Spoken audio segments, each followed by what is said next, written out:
Di sini gue akan bahas tentang suplemen, minuman atau makanan yang bisa bantu lo olahraga, fungsi, serta opsi dan alternatif murahnya. Yang pertama adalah pre-workout. Diminum 15-30 menit sebelum lo olahraga, biar nanti pas olahraga, power lo nambah, bisa ngangkat lebih berat, endurance naik. Ini sebenarnya kayak extra joss atau Red Bull. Bedanya di pre-workout, kandungan gulanya rendah banget, cuma 0 atau 1 gram per sajian. Pre-workout komponen utamanya ada beberapa. Kafein, biar toleransi lo terhadap rasa sakit naik, jadi bisa lebih kuat nahan beban berat. Ada pula beta-alanin dan citrulline. Fungsinya biar lo dapat pump yang lebih optimal, lebih keluar ototnya saat angkat beban. Kesannya jadi bikin puas.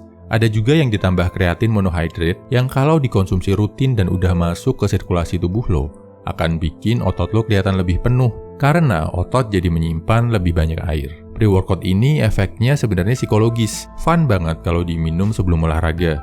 Tapi harganya mahal dan bisa bikin kecanduan secara psikologis. Kalau kebiasaan, lo akan ngerasa ada yang kurang kalau olahraga tanpa pre-workout. Pengganti versi murahnya, minum kopi bro, terutama kopi hitam. Gulanya sedikit aja, banyakin kopinya. Tujuannya biar lo dapat fungsi kafein, bikin toleransi lo terhadap rasa sakit jadi naik. Oh ya, pastikan lo nggak ada gangguan ginjal atau jantung kalau mau pakai pre-workout ya bro. Yang kedua adalah minuman isotonik yang diminum saat lo sedang ngelakuin olahraga. Pas istirahat antar set, atau pas ada kesempatan minum. Disebut juga intra-workout. Contohnya kayak Pocari Sweat yang isinya air dengan ion. Tujuannya biar lo nggak dehidrasi, nggak kekurangan cairan saat olahraga. Biar performa tetap terjaga. Perlu nggak sebenarnya minuman isotonik ini bro?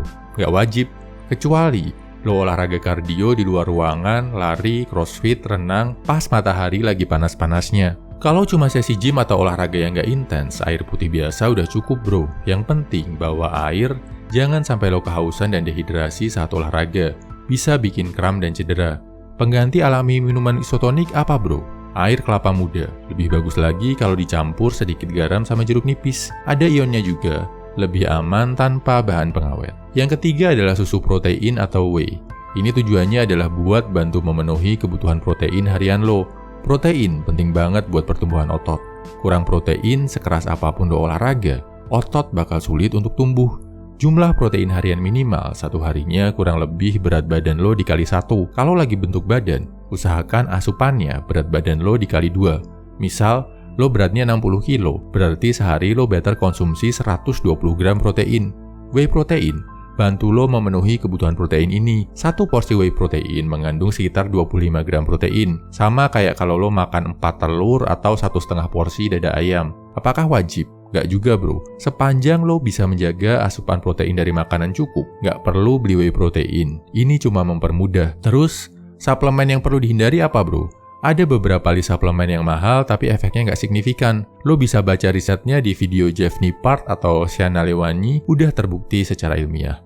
Yang pertama adalah BCAA atau amino, karena kandungannya bisa didapatkan dengan mudah di makanan harian kita tanpa perlu suplemen.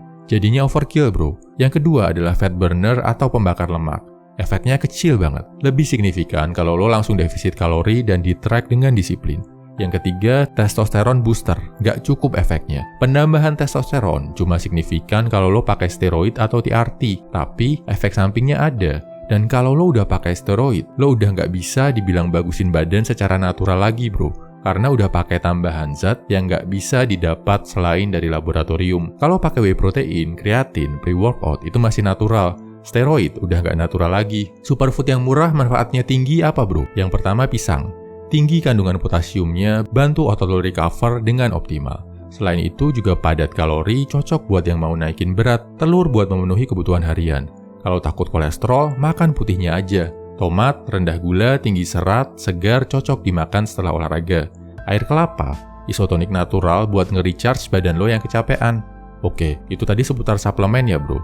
Saran gua, kalau lo mau beli, urutannya fokus ke benerin makanan yang lo makan sehari-hari dulu. Tingkatin kualitasnya, benerin porsinya, kurangi makanan yang nggak sehat. Kalau ada uang ekstra, pakai buat beli makanan yang sehat tapi agak mahal. Habis itu bener dan masih ada budget, lo bisa beli whey protein buat naikin asupan protein harian. Habis itu, kalau lo udah ke gym, udah mulai ngelakuin angkatan-angkatan berat, baru pakai pre-workout. Ini pun opsional banget. Minuman isotonik nggak wajib, yang penting bawa air minum. Di gym, kalau ditawari steroid atau TRT, pikir ribuan jutaan kali bro. Tanya dokter dulu karena ini ada efek jangka panjangnya buat kesehatan. Next, gue akan bahas yang berhubungan sama vitamin dan tablet. Feel free kalau ada pertanyaan. Semangat bro!